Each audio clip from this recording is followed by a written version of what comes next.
All right. So here's what I got to tell you. Right? I'm not gonna have spoken. Right? Okay. I really think that all of you should consider running an office at some point. Okay. Please record. Okay. Here's what I will tell you about running an office. It's the hardest thing you'll ever do.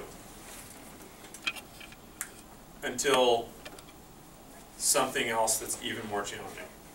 Okay? But to this point, for most of you, it's probably the hardest thing you'll ever do. Maybe minus a couple of the guys who have a little life experience, right? Okay. Being a dad, hardest thing you've ever done? Yeah, well, being a good one. Yes, thank you. Yeah, that's a great way of saying it. Right? Is it easy every day? No. It's ridiculous. I mean, it's ridiculously challenging. Right? There are days where you're like, I suck as a human. Right? Yeah. You're just like, I'm completely inept, and I'm awful, and I'm like, not because like you beat your kid, it's just because you're like, I couldn't handle that situation. Right? Like the 2-year-old got the best of me. Right? Okay? So why is being a parent so hard? Is because it's the leadership. It's like leadership 101 to 401, right? So I'm guessing at some point each of you wants to be a leader in something, in some way. So either you want to be a father or mother, right? And then eventually grandfather, grandmother, right? Okay, or maybe a leader in your community, right? Maybe it's your church, your temple, your mosque, your, Boy Scouts or something, right? Some PTA, right? Or you want to lead your organization. I don't care what the organization, it doesn't have to be a business, right? If you're a principal, you're a leader of an organization, right? If you are a director at a company, you're a leader of an organization. My good father was in the military, right? There's leaders in the military. Name me any organization, collection of people. If you have 2 people, there's probably a leader. Any group of 2 people probably has a leader. So, what's the best way to develop your leadership skills? Reading a book, right? Leaders are readers. No way, right? You can't read a book on leadership. You can read a book on leadership, but there's no way that it's really going to be, it's going to pale in comparison to what? Experience. Actual experience. Right? Okay. So, do you want to be a leader later in life? That's the first question I have for you. In one of these capacities or all these capacities? So, let's say you start working for some organization. Right? The second you start working for some organization, where do you start in the totem pole? Bottom. Right. So it's literally like this, right? You are here. How much responsibility do you get when you are the bottom person in that totem pole? 0. So you get the opposite of leadership, right? So you get leadership, not, right? You get literally the opposite of leadership. Okay? So what we do at Vector is something very different. We flip it, right? You become a branch, which is like the entry level in management. You are running an organization. You're actually leading people like you. So in other words, who gave James his notes on his meeting today? Nobody. Who gave James his notes on his meeting with you earlier today? Nobody. James had to figure it out and think, okay, I'm meeting with Fabian. This is what I need to make sure I talk about. The schedule, right? How many of you guys gave James the schedule? None of you. So he had to manage your schedule, your schedule, your schedule, your schedule, and your schedule.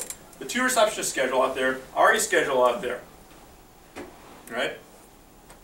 How many times do you guys like voluntarily go, James, I'll run the meeting tonight? Occasionally, right? If you're feeling super motivated, you might go, James, let me run this part of the meeting. Can I give a talk at the meeting? Right? That's like you stepping out of your comfort zone. Right? Otherwise, who are you counting on? James to do what? Everything. Like literally everything all the time. If you have 40 to 50 people turning to you all the time asking you questions, guess what happens? You accept the responsibility, right? It is really hard to run an office. Again, which is what I'm telling you, is for most of you, it's probably the hardest thing you'll ever do.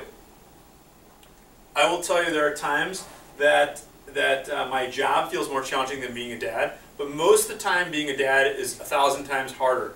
So actually, when I say I go to work, I actually like go away from work, right?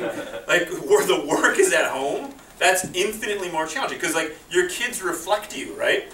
Your kids they'll do something and you'll go like, oh my God, I do that. Like I think that way, and they're thinking, and so that's what's really challenging about running an office is that your people reflect you. Have you guys ever said something that sounds like the way James says it? Did you ever walk in and like who started in the last year? Okay, so when you heard Michael say something, you'd be like, that sounded like James. It was Michael's body, but it was James, right? Like he'll even have like little isms of him, right?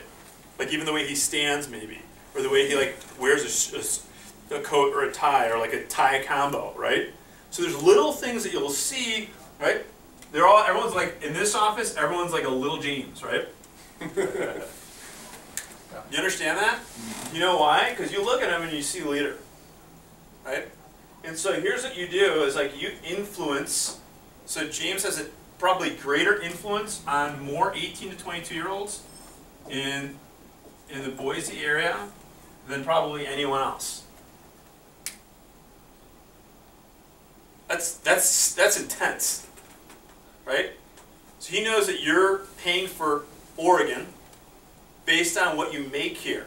Can you imagine the responsibility of that?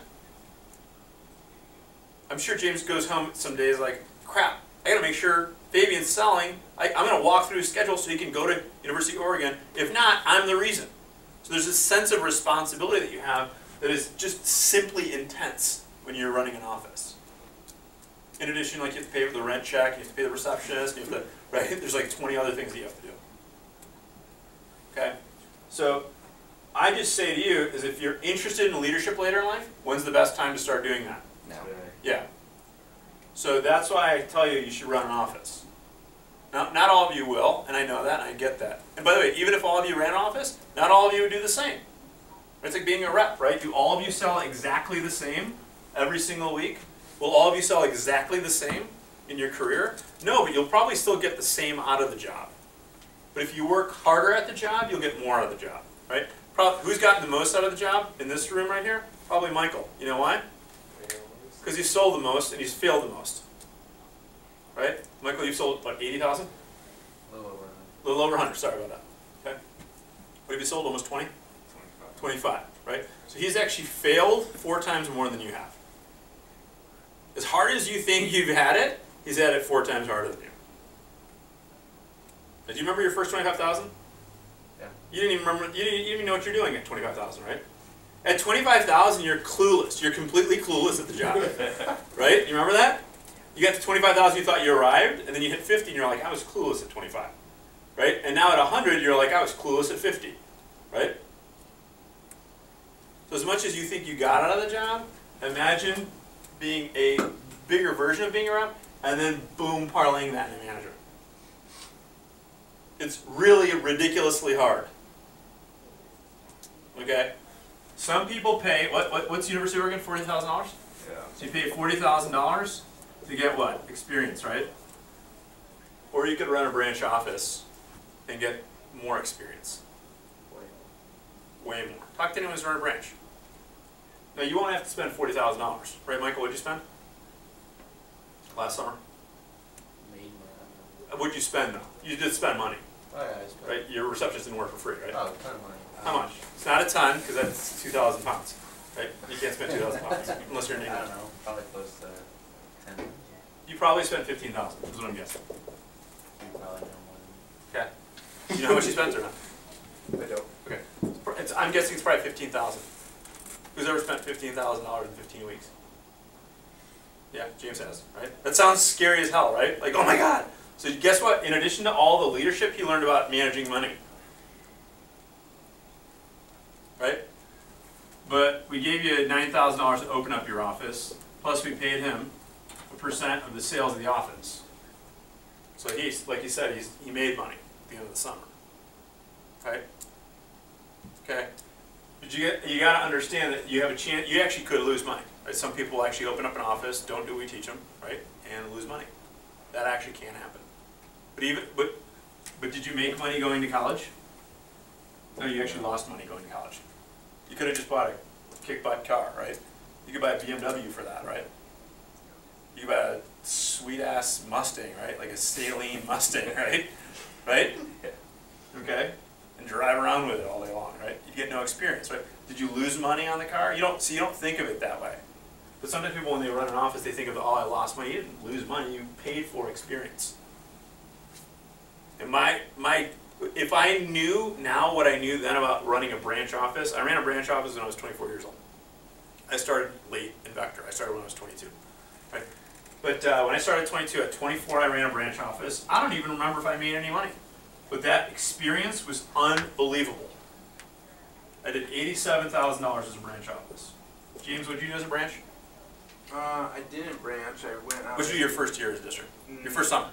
90. 90. So James equally stunk. Yep. Right? What'd you do, Michael?